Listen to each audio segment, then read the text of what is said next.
Bonjour à tous. Merci d'avoir patienté quelques instants. Bienvenue pour cette deuxième table ronde du Pharma Health-Tech. Je suis Xavier Legrand, cabinet Madis Philéo. Je suis très heureux d'animer cette table ronde. Alors, notre sujet, le parcours de santé du patient, son fléchage, depuis son diagnostic, sa prise en charge, son suivi en vie réelle. Évidemment, ce parcours concerne particulièrement les maladies au long cours, mêlant épisodes aigus, période de rémission. Alors, quels sont les apports des techs à ce parcours ? Peut-on dire qu'il y a un après-Covid et quels en sont les premiers enseignements ? Plus généralement, est-ce un virage auquel on assiste dans l'accompagnement du patient ? Quels en sont les acteurs, la place qu'ils peuvent y tenir, en particulier la pharma, la légitimité de ce secteur à exploiter les données et la data du patient ? Ce sont à ces questions qu'avec mes 4 invités, nous allons nous efforcer de répondre dans les 45 prochaines minutes en partageant leurs expériences et leurs convictions. Alors, je vous les présente avec tout d'abord à mes côtés Laure Guérou-Acolas. Bonjour. Bonjour. Alors Laure, vous êtes pharmacien de formation, vous avez été à l'âge de 39 ans victime d'un cancer du sein. Vous vous décrivez comme une patiente en rémission et vous avez fondé l'association Patients en Réseau. Alors justement, un petit mot sur Patients en Réseau parce que le digital, ça vous concerne. Absolument. Patients en Réseau, c'est une association de patients connectés, puisqu'on propose des réseaux sociaux. À ce jour, mon réseau cancer du sein, du poumon, gynéco, et tout récemment, mon réseau cancer colorectal. Donc, tous les patients et les proches qui interagissent avec nous sont finalement des usagers du digital. Alors j'avais une petite question justement du point de vue du patient avant d'entrer même dans le vif du sujet. Est-ce que vous êtes d'accord avec cette approche de parcours ? Parcours, est-ce une bonne façon d'aborder la prise en charge pour le malade ? Je pense que oui, parce qu'en fait, finalement, notre vie est impactée un jour par un diagnostic. Et finalement, il commence généralement par un parcours diagnostique en ville, puis des parcours de soins entre les centres spécialisés, la ville et le suivi sur le long cours, avec les acteurs de ville également. Donc, finalement, on retrouve dans le parcours de soins un répondant du parcours de vie du patient. Et c'est certainement intéressant de l'approcher de cette façon. Merci Laure. Alors, en duplex avec nous, Valérie Rizzi-Puéchal. Bonjour Valérie, vous êtes bien là ? Oui, bonjour Xavier. Vous êtes directrice du groupe Maladies Rares de Pfizer. Alors, je ne vais pas présenter Pfizer, mais d'un mot pour nous tous, Maladies Rares, est-ce une BU d'abord importante pour Pfizer ? Et sur quelle maladie plus particulièrement travaillez-vous ? Merci Xavier. Les maladies rares chez Pfizer représentent une priorité de l'entreprise. Sur laquelle il y a un focus particulier depuis les 5 dernières années. Les aires thérapeutiques dans lesquelles nous sommes actifs, et ce depuis 30 ans, sont l'endocrinologie, avec la prise en charge des déficits d'hormones de croissance, mais aussi l'acromégalie. Nous sommes aussi présents depuis une vingtaine d'années dans le domaine de l'hémophilie, avec des facteurs recombinants, et puis aussi dans des maladies encore plus rares d'ordre neurologique. Et au-delà, je dois dire, du travail que nous faisons sur le développement et la mise en œuvre de traitements et de successeurs à ces traitements, nous apportons un engagement particulier sur la prise en charge des patients au long cours et du parcours, bien au-delà uniquement d'apporter une solution thérapeutique. Ça fait pour nous partie complètement de l'engagement de Pfizer en maladie rare notamment. Merci Valérie. Alors juste un petit mot pour la technique, on ne vous entend pas forcément très bien, donc j'espère qu'on va pouvoir améliorer ça. En tout cas, j'espère que tout le monde peut vous entendre. Alors également en duplex, le docteur Saad Zinaï, directeur médical de Adsensiam. Bonjour Saad. Bonjour Xavier. Alors vous êtes basé à l'Institut du Cerveau, à la Salpêtrière, ainsi qu'à la station F. Vous vous définissez comme une medtech. Alors peut-être juste en quelques mots, présentez-nous Adsensiam. Alors Adsensiam, effectivement, c'est une medtech qui existe depuis 2013. Notre mission, c'est de créer des standards internationaux d'évaluation des maladies au niveau du patient, qui vont servir à accélérer soit le développement de nouvelles thérapies, ou à optimiser le parcours de soins, ce qui permet au final de réduire le fardeau social et économique de la prise en charge de ces maladies. Donc on est des experts de la santé digitale, on réunit le meilleur des mondes de la recherche clinique, de l'innovation digitale, de la data science, le tout bien sûr sous l'œil vigilant de notre département réglementaire et qualité. Alors pour concevoir nos solutions, on travaille directement avec les patients et les cliniciens pour comprendre les symptômes des maladies, leurs ressentis, leur environnement. On a fait le choix de recueillir toutes ces informations en vie réelle sur le smartphone du patient, qui comporte une multitude de capteurs et qui donne naissance à des biomarqueurs digitaux à travers des approches de machine learning et d'intelligence artificielle. Ces biomarqueurs sont ensuite validés cliniquement face à des gold standards. Merci Saad pour ces explications. De toutes les façons, on va y revenir plus en profondeur. Alors, enfin sur le plateau, Jean-Christophe Klein. Alors Jean-Christophe, en fait, avec Florence Herry, qui est infirmière, vous avez cofondé Libero. Vous en êtes le CIO. Bonjour. Bonjour Xavier, bonjour à tous. Quelques mots sur Libero, peut-être pour en comprendre, et puis peut-être même pour comprendre l'origine qui vous a amené à créer Libero. Tout à fait. Ça vient d'un constat et d'un vrai besoin. Ce qui pour nous, chez Libero et pour moi personnellement, je pense c'est indispensable quand on fait l'innovation et quand on crée des solutions. Donc effectivement, l'idée de Libero, donc L-I-B-H-E-R-O-S, pour ces fameux héros, les professionnels de santé, on les a beaucoup acclamés ces dernières semaines, donc le nom est plus que bienvenu. Libero vient d'un double constat, effectivement, je l'ai cofondé, comme vous le disiez Xavier, avec Florence Herry, qui est infirmière de formation, qui a exercé à l'hôpital, donc à la PHP, notamment en immuno-hémato à Saint-Louis et en oncologie à l'Institut Curie, et qui avait fait un constat de la complexité des patients, notamment pour sécuriser leur sortie d'hospitalisation et l'organisation de leurs soins à domicile. Vous l'avez vécu vous-même et vous avez pu constater à quel point c'était difficile pour ensuite les réhospitaliser en urgence quelques jours après, finalement. Et effectivement, je vais être très bref, et c'est une situation que j'ai vécue personnellement pour mon grand-père qui était atteint d'un cancer du poumon, qui a été donc opéré, et on l'a laissé sortir, vraiment lâché dans la nature en sortie d'hospice. Et donc c'était ma maman en tant que proche aidante direct, en habitant à 900 km, qui a dû gérer ça. Et malheureusement, elle a mis plus d'une semaine à trouver une infirmière à domicile, encore plus longtemps pour organiser les services à la personne qui a besoin, mon grand-père. Et malheureusement, il y a certains soins qu'il aurait dû avoir qu'il n'a pas eu. Son état s'est aggravé. Il est retourné aux urgences hospitalières et il est décédé quelques jours plus tard. Alors voilà, je suis pas en train de dire que c'est que à cause de ça. Néanmoins, je suis persuadé que ça y a malheureusement contribué. En tout cas, ça n'a pas joué en sa faveur. Et voilà, en fait, quand on s'est rencontré avec Florence, on a parlé de ça et je me suis rendu compte que ce sujet qui m'a touché au sein de ma famille et que le constat qu'a fait Florence, c'est une vraie problématique qui touche des millions de personnes. Et donc, c'est pour ça qu'on a créé Libero, qui est une solution pour accompagner les patients, les aidants, les salariés aidants, notamment pour tout ce qui est l'organisation et la coordination des soins et de la santé à domicile. Des soins à domicile. Exactement. Alors, je vous propose d'illustrer ce parcours. On va prendre quelques exemples. Alors, je vais d'abord me tourner vers vous, Valérie.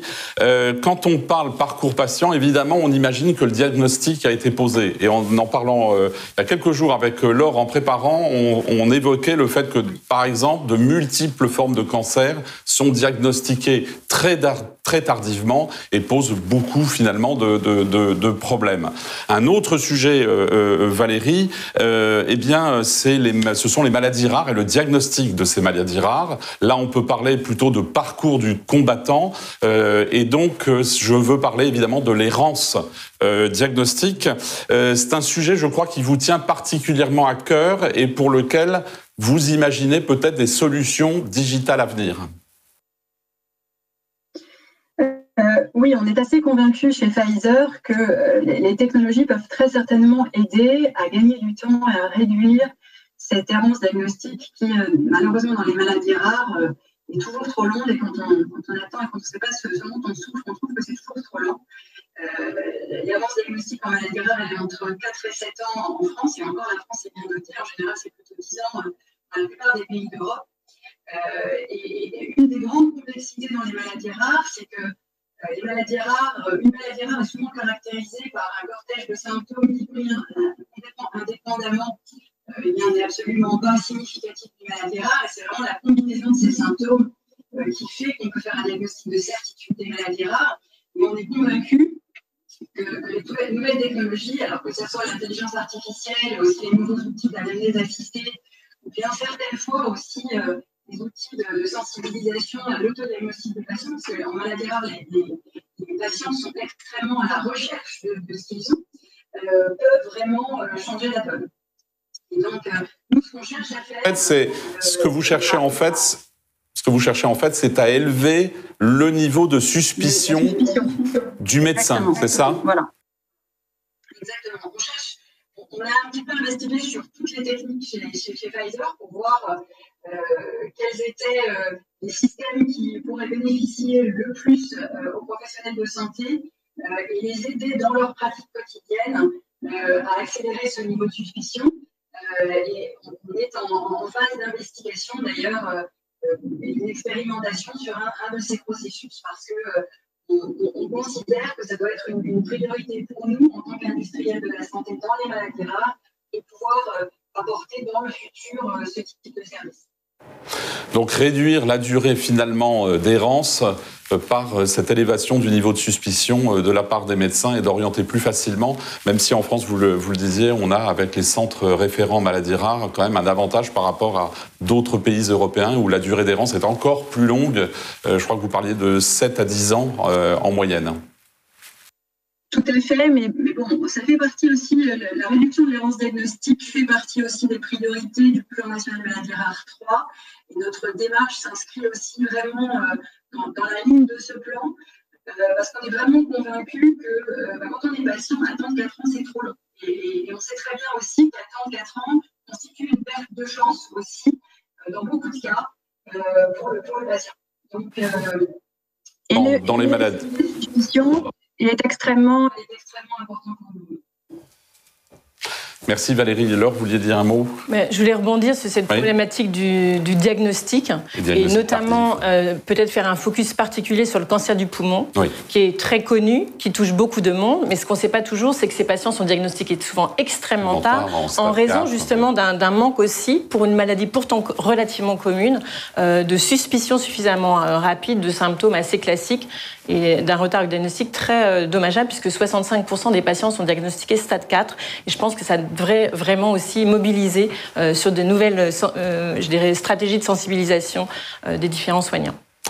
Merci Laure. Alors, autre moment du parcours, autre innovation, alors plutôt tourné cette fois-ci vers la recherche et le développement. Ascensiam, Dr Sinaï, parlez-nous de votre programme, alors en particulier celui sur la sclérose en plaques que vous avez développé et qui aboutit au lancement de l'application MS Copilot. Oui, alors... La sclérose en plaques, c'est une maladie chronique, comme on le sait, qui est évolutive de façon assez inexorable, très hétérogène dans ses formes, dans ses manifestations cliniques, et c'est parfois très difficile de mesurer l'évolution de la maladie ou la réponse à un traitement donné.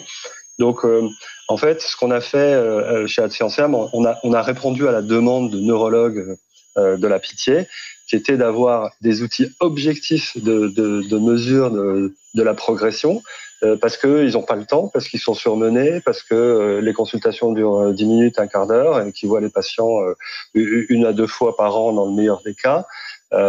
On a donc ensemble, avec les patients et avec les cliniciens de la Pitié, on a développé cette solution qui s'appelle MS Copilot, et qui va donc mesurer les 4 grandes dimensions qui peuvent être atteintes dans la sclérose en plaques, c'est-à-dire principalement la marche, la dextérité, les fonctions du membre supérieur, et la marche, quand on dit la marche, c'est-à-dire le périmètre de marche et la vitesse de la marche, la dextérité donc, la cognition ou bien l'attention du patient et la vision à bas contraste.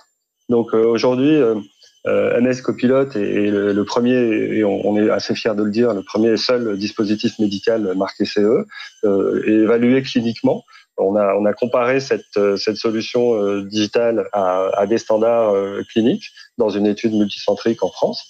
Et cette solution est maintenant utilisée dans des études multicentriques internationales et en vraie vie par des patients et des professionnels de santé. Les scores MS Copilot nous apportent à tout le système de soins des nouvelles informations en fait qui n'existaient pas et qui sont pertinentes sur la progression du handicap, des nouvelles corrélations grâce au machine learning et donc quelque part plus de rapidité dans la décision. Donc les patients sont contents et les neurologues aussi. Alors on est bien là dans l'auto-évaluation des patients et le suivi en vie réelle. Au passage, vous vous fiez à des critères et des échelles internationales ou vous développez vos propres critères et dans ce cas-là, comment sont-ils perçus par les médecins ? Est-ce que la technologie s'adapte, je dirais, aux échelles standards ou vous êtes obligé d'en développer d'autres? Oui, alors on peut très facilement, je pense, adapter ou digitaliser des standards, parce que dans la plupart des cas, ce sont des questionnaires ou des cases à cocher sur des feuilles de papier. Donc, c'est pas une immense valeur ajoutée pour le clinicien, et je pense que n'importe qui peut faire une application avec des QCM et des cases à cocher. Ce qu'on trouve plus intéressant, c'est d'inventer ou d'approcher les symptômes de façon un peu plus oblique et de façon un peu indirecte. Par exemple, on va mesurer la vitesse de marche du patient qui va mettre le téléphone dans sa poche pour aller à la boulangerie. Donc on va pas du tout faire avec un mètre ruban dans le service, le faire marcher dans le couloir. On va utiliser des informations qui sont recueillies de façon écologique. De même, par exemple, dans la dépression, pour mesurer la réponse d'un patient dépressif à son antidep, on va analyser sa voix, par exemple, grâce à l'intelligence artificielle. On va regarder l'évolution de la musique, de la prosodie de sa voix au fil du temps et à mesure que le traitement a une action réelle. Et donc, pour votre deuxième partie de question, donc sur les standards, aux yeux des médecins, de toute façon, le juge de paix, ça reste l'essai randomisé contrôlé versus gold standard. Donc c'est à nous de faire ce travail-là.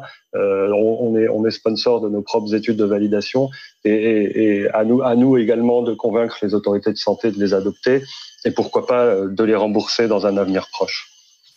Merci Saad. Alors je me tourne vers vous, Jean-Christophe. Vous contribuez, vous, alors, à fluidifier l'organisation du soin à domicile. Vous accompagnez les patients, leurs aidants. Et alors, vous avez développé un réseau de 15 000 infirmiers libéraux susceptibles d'intervenir, j'allais presque dire, instantanément. Exactement, Xavier. On a pris ce parti pris de ce positionnement, en tout cas innovant, chez Libéraux et dans la solution qu'on a développée, de tant mêler le digital et l'humain. Donc, on se qualifie souvent comme une solution figitale. Alors, je vous rassure, le mot existe, hein, j'ai vérifié. Oui. Moi aussi. Et vraiment, notre positionnement tourne autour de 3 axes et d'un triptyque. Le premier, c'est bien évidemment de pouvoir utiliser au maximum les outils digitaux, la technologie, etc. Et je pense qu'on est tous autour de cette table et derrière la caméra réunis aussi autour de ce sujet, de montrer qu'il y a une vraie importance. Voilà, il n'en fait pas moins que pour nous, c'est un moyen plus qu'une finalité. Et je pense qu'on aura l'occasion de revenir dessus. Et les 2 autres, en fait, axes de ce triptyque sont vraiment le volet humain. Un premier volet humain qui se matérialise par des coordinateurs de soins qu'on a, nous, en interne chez Libéraux, qui sont notamment de formation de professionnels de santé. Et enfin, effectivement, le troisième axe, ce que vous mentionnez, un réseau de professionnels de santé qu'on a constitué aujourd'hui, donc qui utilise une solution spécifique qu'on a développée qui s'appelle Libéraux Pro, qui est une application mobile et une solution web, par laquelle on sait pour chacun de ces professionnels de santé où ils exercent à la rue près, le type de soins qu'ils font ou non, le type de prise en charge spécifique qu'ils font, etc. Tout ça mis à leur disposition gratuitement. Et effectivement, on a toujours eu plus de 15 000 infirmiers. On a également d'autres professionnels de santé comme des kinés ou des sages-femmes, par exemple. Mais il y a un vrai focus autour de l'infirmier à domicile, qui, je trouve d'ailleurs, ces 2 points sont souvent trop peu évoqué dans les échanges, tant le domicile, on parle souvent de l'hôpital, etc., mais trop peu du domicile, alors que c'est une vraie réalité et un vrai besoin. Et de l'autre côté, on parle beaucoup des médecins, des experts, des spécialistes, certes, qui sont incontournables, mais si on pense à ce fameux parcours patient qui est l'objectif de l'échange aujourd'hui, il n'y a pas que les médecins. Oui. Il y a notamment ces infirmiers, et ces infirmiers-là peuvent effectivement, sont incontournables. Le jour où on fait du télé-changement de pansement, du télé-injection d'anticoagulants, etc., c'est pas demain la veille, et donc faut pas oublier que ce sont des acteurs qui sont incontournables et dont on a, nous, vocation à faciliter leur quotidien dans le cadre des accompagnements qu'on fait. Au quotidien, ce sont les maillons forts de l'accompagnement, et vraiment, ils ont un rôle tout à fait particulier. Moi, j'ai été frappé par le fait que vous insistiez autant sur cette notion de figital, la complémentarité du physique, de l'humain et du digital. C'est-à-dire que vous n'envisagez pas autrement une solution technologique si elle se substituait en totalité à une relation physique directe entre le soignant et le soigné. Tout à fait. En tout cas, c'est le constat qu'on a fait. C'est en tout cas la solution et l'innovation qu'on fait tous les jours autour de ça. C'est vraiment de baser tout ça autour de ces 2 axes du digital et de l'humain. faut pas oublier qu'on parle de santé, on parle de patients, on parle de gens qui ont vécu des choses. Alors vous en êtes un très bon exemple. Et je pense encore aujourd'hui, alors je sais pas comment ça évoluera dans les décennies à venir, il n'en est pas moins qu'aujourd'hui, quand on parle santé, pour nous, un des premiers mots qui est derrière, et ça fait partie d'une des valeurs de Libéraux, c'est le côté humain.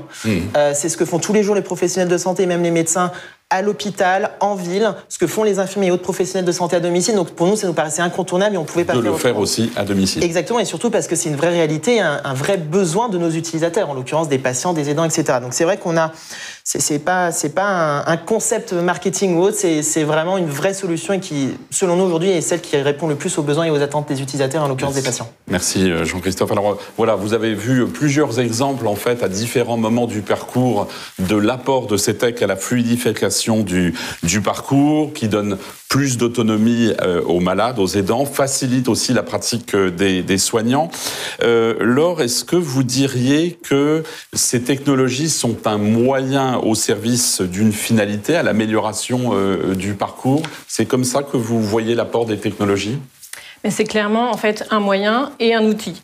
Je rejoins tout à fait ce qui vient d'être dit, c'est-à-dire que la technologie et toutes les innovations extraordinaires qui fleurissent un peu partout dans les différents champs thérapeutiques, c'est passionnant, mais ça doit rester au service des gens. Et donc il faut être à l'écoute des besoins des patients, qui sont là aussi, c'est pas un patient type, il y a plein de réalités, de territoires, de gravité, etc.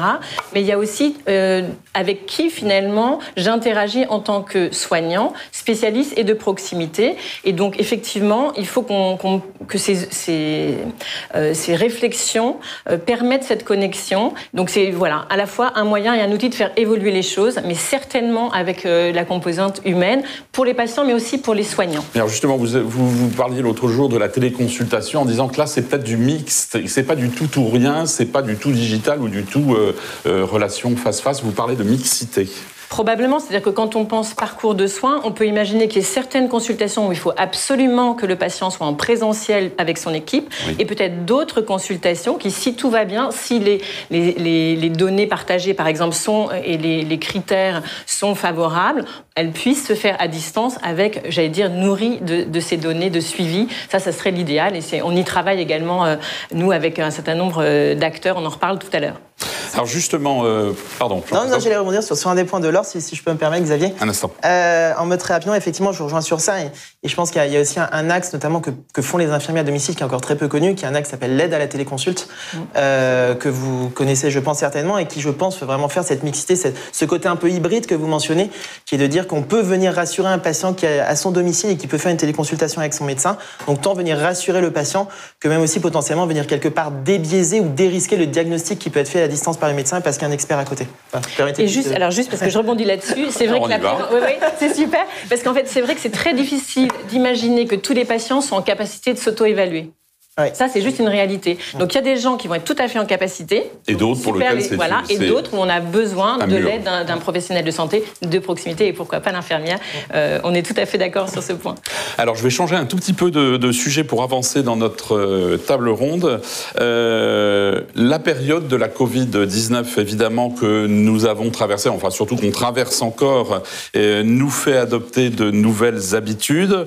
Malgré le peu de recul que nous avons, peut-on dire que la Covid a eu un impact? Autrement dit, est-ce que ces technologies ont bénéficié de la situation? Est-ce qu'il y a eu un effet accélérateur, Laure ? Alors, absolument, clairement. Déjà, ça a été une façon de répondre à l'urgence de protéger les patients d'un risque de contamination. Donc, il y a eu beaucoup de consultations par téléphone, etc.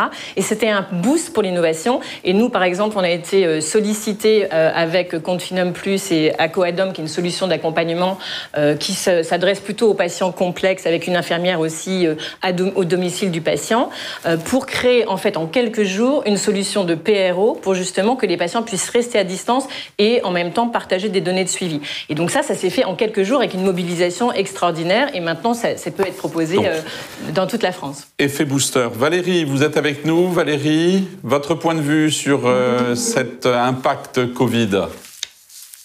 Je partage tout à fait l'avis de Laure, c'est-à-dire que pour moi, la Covid-19 a été complètement un catalyseur d'adoption de ces nouvelles technologies qui ont rendu bien des services, à la fois dans le domaine de la compliance, mais aussi pour garder le lien permettre une évaluation à distance des patients.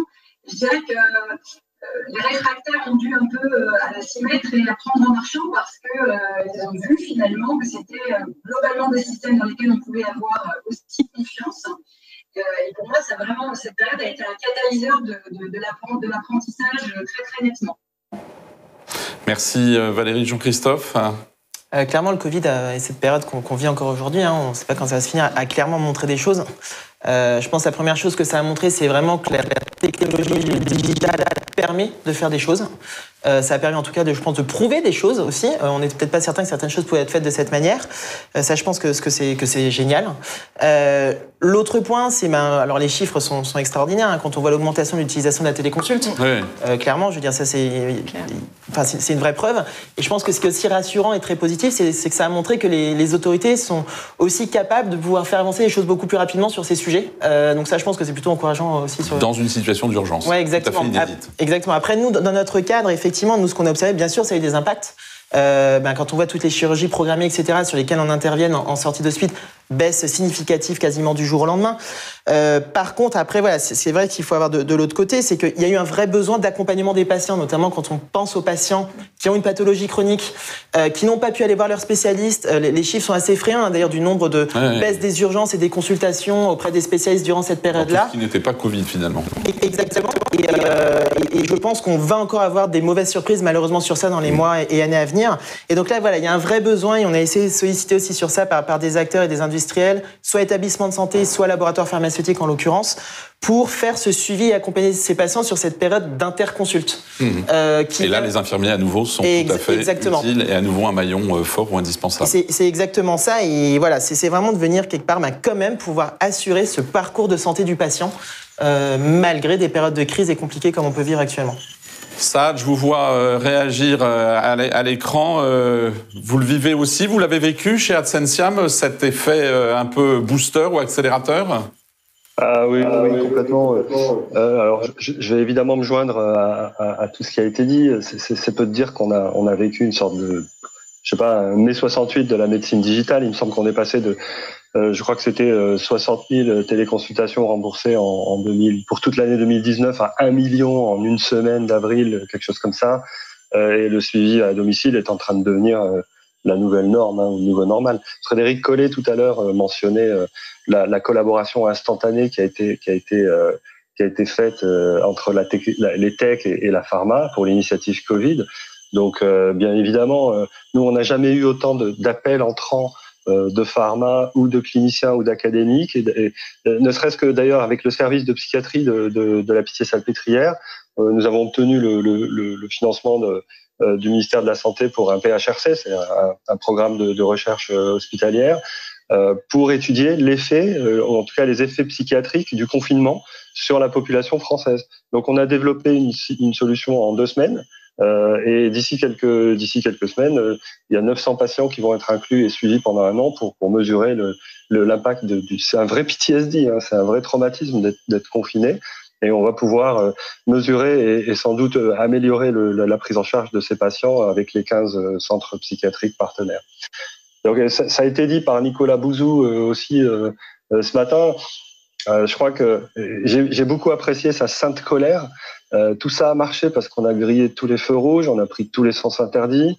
Et il faut juste qu'on continue à fonctionner avec ce nouveau code de la route, sinon on va retomber très vite dans nos travers qui nous plombent depuis des décennies maintenant. Merci Saad. Alors depuis en fait le début un peu de ce débat, c'est vrai qu'on voit les choses d'une façon assez positive, et par les temps qui courent, ça fait pas de mal. Mais c'est vrai que le verre à moitié plein, il y a aussi le verre à moitié vide. Moi, j'aimerais qu'on aborde un instant un peu les obstacles que vous rencontrez à l'usage, à l'utilisation de ces techs en particulier. Valérie, qu'est-ce que vous diriez comme étant une des difficultés peut-être que vous rencontrez sur ce thème? Alors, je pense que les difficultés, il y en a à plusieurs étages. D'abord, en fait, je pense qu'il y a un peu un problème de langage commun, parce que le langage de la tech est quand même très spécialisé. Le langage des patients est, lui, un langage beaucoup plus pragmatique, beaucoup plus d'ailleurs porteur de sens. Le langage de la pharma est aussi différent et le langage des autorités là-dedans, ou en tout cas la lenteur des autorités, ça y faisait référence il y a un moment, n'est pas très aidant. Et donc, il faut mettre du lien, que tout le monde réussisse à se comprendre et à se faire confiance. Pour moi, c'est un des obstacles majeurs à l'utilisation et l'expansion des nouvelles technologies dans le monde de la santé. On a vu qu'on était capable de le faire effectivement en période de crise. Les périodes de crise, elles sont génératrices de nouveaux comportements et je suis tout à fait d'accord sur le fait qu'il faudrait pouvoir les maintenir, ces comportements. Voilà, qu'on ne soit pas rapide simplement dans l'urgence et quand on n'a pas d'autre choix, mais peut-être de mieux finalement le faire en routine.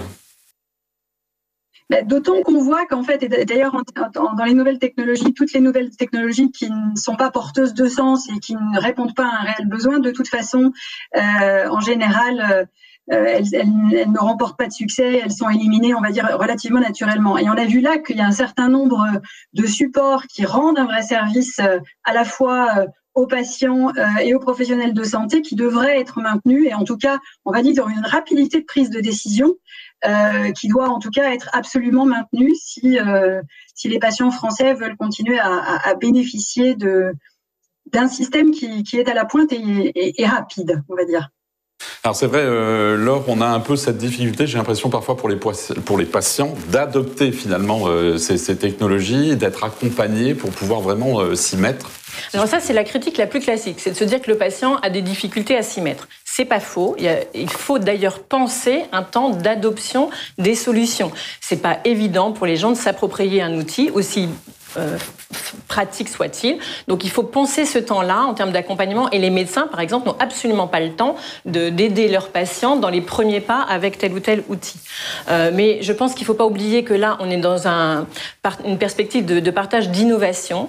On a fait une enquête avec plus de 1700 patients cancer pendant le confinement et plus de 40% des patients, 45% des patients métastatiques n'accèdent pas du tout au moindre suivi alors qu'ils aimeraient en avoir un. Donc en fait, il faut quand même se dire qu'on est sur des innovations qui ne sont pas du tout partagées absolument partout dans notre territoire et qu'il y a un vrai enjeu de passer de l'expérimentation à pérenniser ces solutions pour qu'elles soient accessibles à tous. À l'autre extrémité, il y a le risque aussi, au contraire, d'une sursollicitation via ces outils qu'il faut remplir des questionnaires et renseigner un petit peu au quotidien. Est-ce qu'il n'y a pas un risque de lassitude de la part des patients, voire d'abandon à la fin par ras-le-bol, quoi. Enfin... C'est ça, c'est-à-dire qu'en fait, il faut préciser ce qu'on fait. Est-ce qu'on accompagne une mise en route? Est-ce qu'on accompagne un suivi sur un temps donné?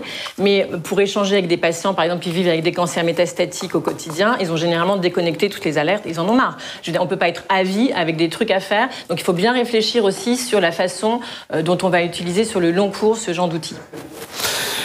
Alors, quand on vous écoute, Jean-Christophe Saad, on comprend, et Valérie l'a signalé à l'instant, que les outils sont utilisés ou sont adoptés parce qu'ils répondent à un vrai besoin d'usage et qu'ils peuvent être pris en main, ce qui peut du coup être un obstacle. Et tout à l'heure, je crois que vous avez dit, en fait, c'est à la technologie de s'adapter aux patients et pas l'inverse.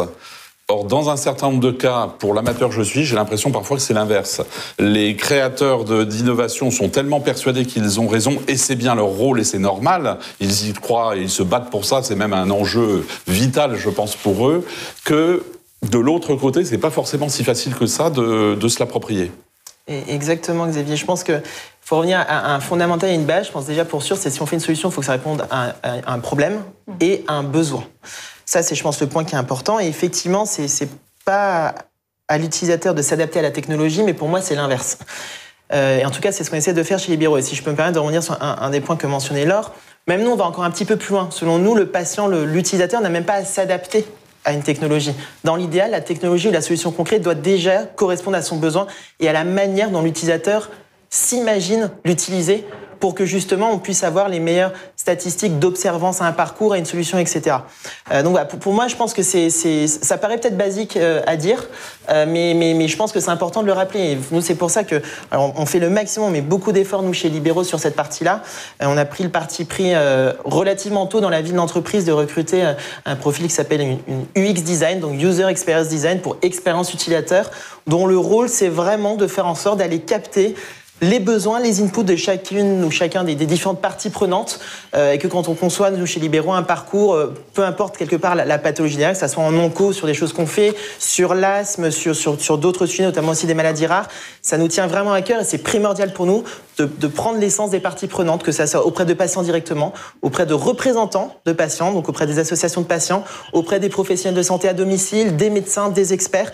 Et c'est selon nous seulement en ayant pu converger l'ensemble de ces choses-là qu'on pourra proposer la solution la plus adaptée aux attentes de chacun et aux besoins de chacun.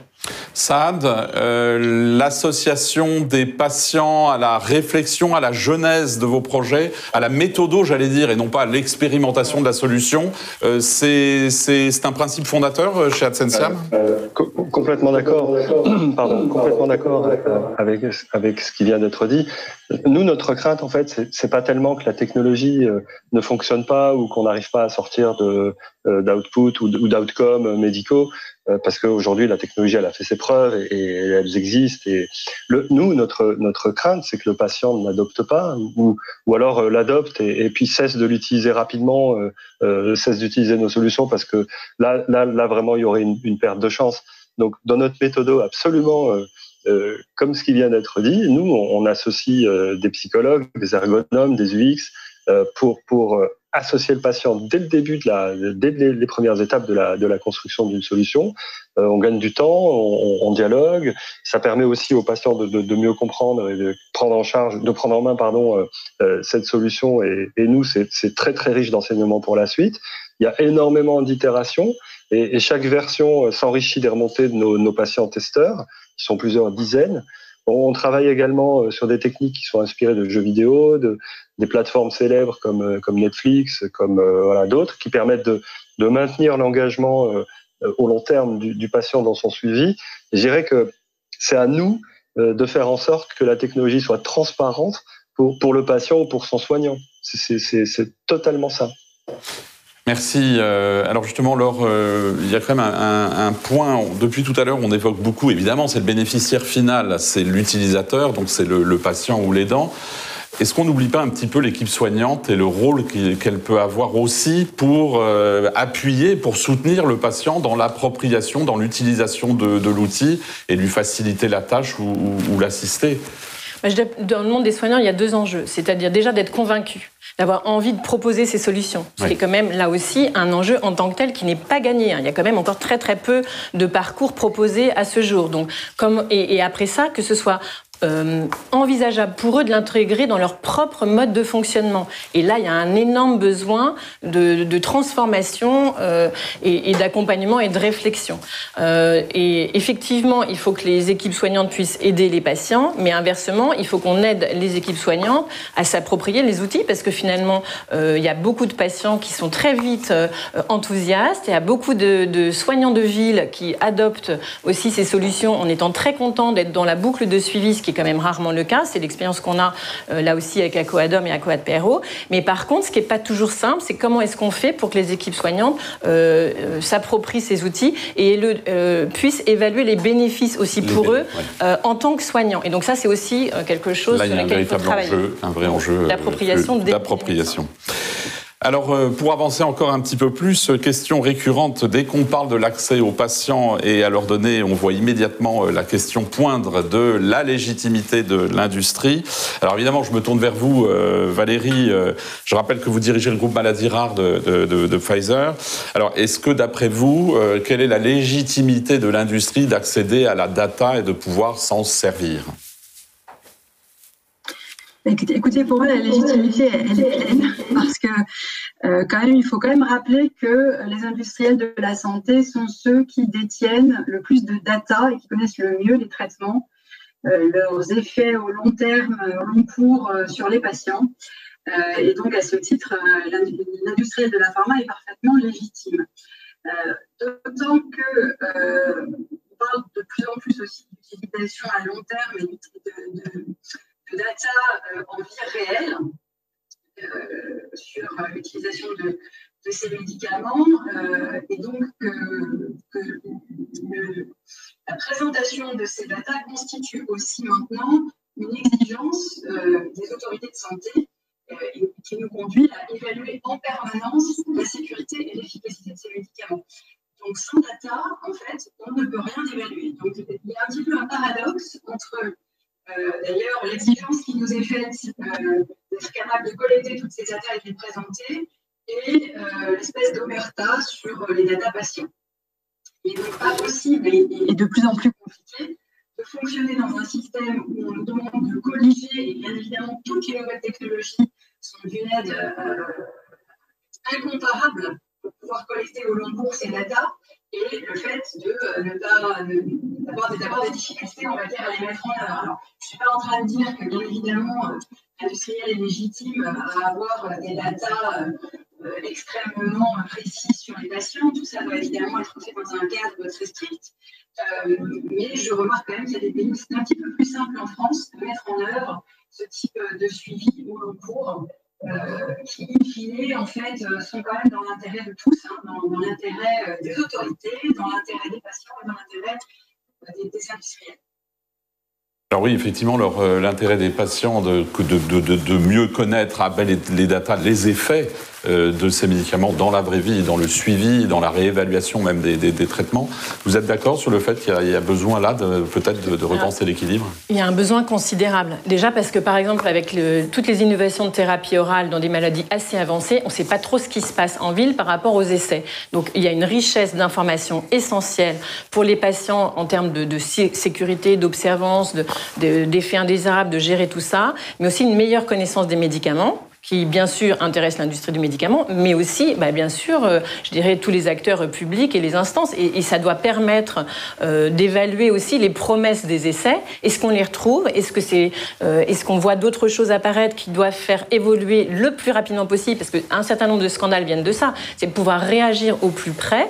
Et je pense que toutes ces technologies, tous ces partages d'informations, s'ils sont bien cadrés, ils vont permettre de gagner en pertinence, en sécurité pour les patients. Et ça, c'est essentiel. Alors justement, vous avez parlé d'accéder ensemble à ces données et de mieux pouvoir les partager. Qui dit partage dit collaboration. Donc je saute sur l'occasion et je vais vous demander de me répondre rapidement. Le temps passe. On va parler des collaborations. Est-ce que c'est pas une nécessité finalement, à l'heure où on évoque les complémentarités des startups, des entrepreneurs, des industriels, des associations de patients, des soignants, des autorités, d'agir plutôt sous des formes de collaboration. Est-ce que c'est quelque chose auquel vous faites appel ponctuellement, régulièrement, systématiquement, Jean-Christophe ? C'est vrai, Xavier, que je pense qu'ensemble, on est plus fort, meilleur et plus rapide. Et ce qui est important, c'est que sur la collaboration qu'on peut faire, l'exemple que vous mentionnez entre des startups et des grands groupes, je pense est très intéressante et très complémentaire. Une startup a des capacités que n'a pas un grand groupe et vice-versa. Une startup est rapide, elle est agile, elle est flexible. Donc ça, je pense que c'est des choses que les grands groupes n'ont pas forcément pour autant. Et c'est pour ça que je pense dans la santé, ces collaborations sont indispensables. Clairement, chez Libéraux, c'est de cette manière-là qu'on fonctionne. Aujourd'hui, on est résolument, et je pense, et je l'espère en tout cas, vous l'aurez compris, une solution à vocation de l'utilisateur final, donc une solution B2C, si je peux l'appeler ainsi, mais bien évidemment, on est majoritairement sur un modèle B2B2C. C'est-à-dire que pour adresser au mieux cette solution et pour que ça avance le plus possible, le plus rapidement possible, on travaille avec des acteurs donc B, des corporates, et notamment on va par exemple travailler avec des établissements de santé, fluidifier la sortie, sécuriser le retour, diminuer la durée moyenne de séjour, éviter les retours aux urgences, etc. Mais également avec des laboratoires pharmaceutiques sur accompagner leurs patients dans les traitements. Je rejoins un point que mentionnait Valérie notamment. C'est aussi à notre manière, on peut permettre aussi d'avoir des ressentis pour les industriels de comment ça se passe concrètement sur le terrain pour qu'on fasse améliorer les traitements et les choses qui sont proposées. In fine, c'est meilleur pour tout le monde. Et donc voilà, à titre d'exemple, on travaille par exemple avec AstraZeneca sur différents sujets en oncologie et par exemple sur l'asthme sévère. On fait partie de leur programme Realize, leur programme d'accompagnement. On travaille avec Léo Pharma sur un sujet sur les anticoagulants également dans le cadre du cancer. Donc voilà, différents exemples et je pourrais en mentionner plusieurs. Mais oui, pour moi, je pense que c'est indispensable cette collaboration entre grands groupes et start-up et encore une fois ensemble, on va plus loin et plus vite. Laure ? Alors, partenariat, alors, à notre niveau association, on participe donc à un certain nombre de projets. On a des collaborations avec un certain nombre de start-up, que ce soit WeFight ou Continuum Plus, sur des parcours d'accompagnement. Et là, effectivement, sur ces parcours d'accompagnement, il y a l'idée aussi de travailler avec différents partenaires industriels aujourd'hui dans le champ donc des cancers du rein, du sein et du poumon. Donc, ça permet d'être justement dans cet espace d'échange et d'interaction qui est absolument essentiel pour faire... je dirais qu'il y a un enjeu quand même aussi de passer le cap après, que ces solutions, elles passent le projet, j'allais dire, co-construit avec les industriels pour qu'elles soient accessibles officiellement et financées autrement. Ou en partie, en tout cas, par la force publique. Saad ? Oui, je suis complètement d'accord.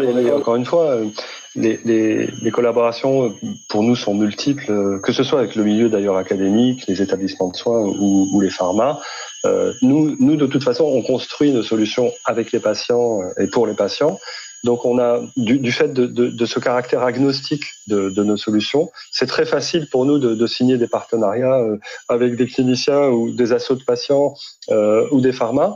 Et dans ce cas, on va intervenir par exemple en soutien des industriels pour définir des nouveaux marqueurs, tout en gardant en tête l'intérêt suprême du patient.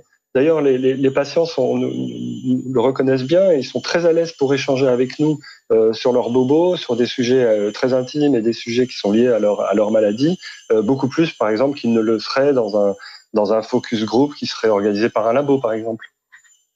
Valérie, sur les maladies rares, vous travaillez également avec les associations, j'imagine ? Oui, parce que les associations sont très certainement...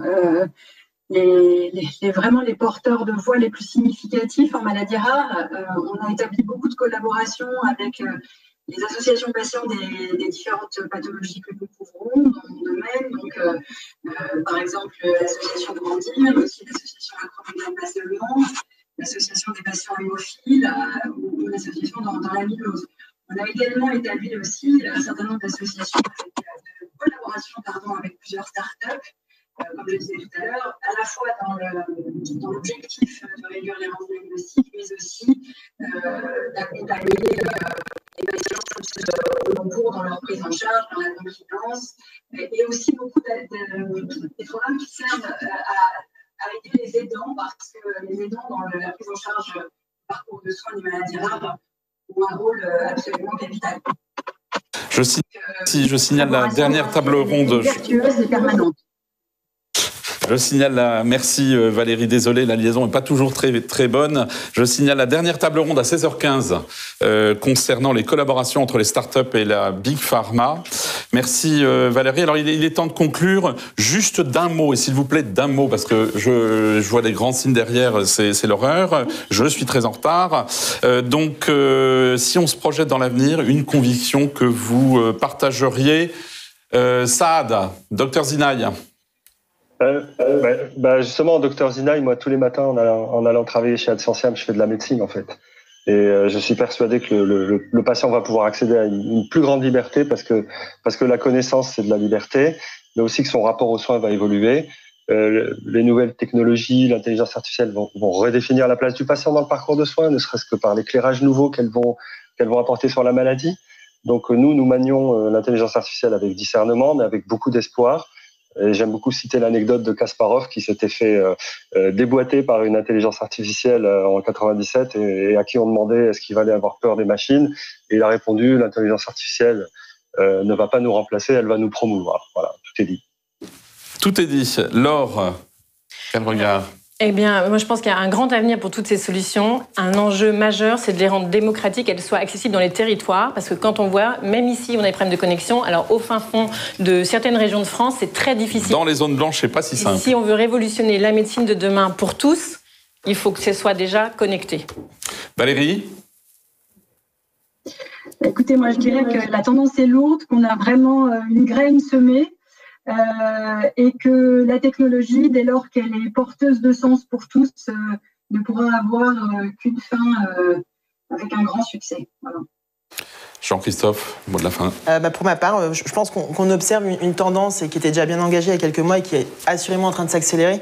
C'est vraiment cette transformation de l'écosystème qui était avant très centré autour de l'hôpital, qui va être de plus en plus centré autour du domicile. Donc ça, je pense que c'est un point majeur, avec du coup un vrai besoin d'accompagner les patients tel qu'on l'a dit tout au long. Et voilà, peut-être au-delà du soin des choses classiques, nous, ce qu'on observe aujourd'hui, c'est que ça va même aller aussi sur d'autres sujets, comme par exemple des essais cliniques qui vont aussi se faire autour du domicile, ou pour rebondir sur ce que disait par exemple Valérie, le sujet de l'errance de diagnostic et thérapeutique est un vrai enjeu, et il ne faut pas forcément toujours penser qu'à l'aval et à l'après-diagnostic, mais aussi penser en amont.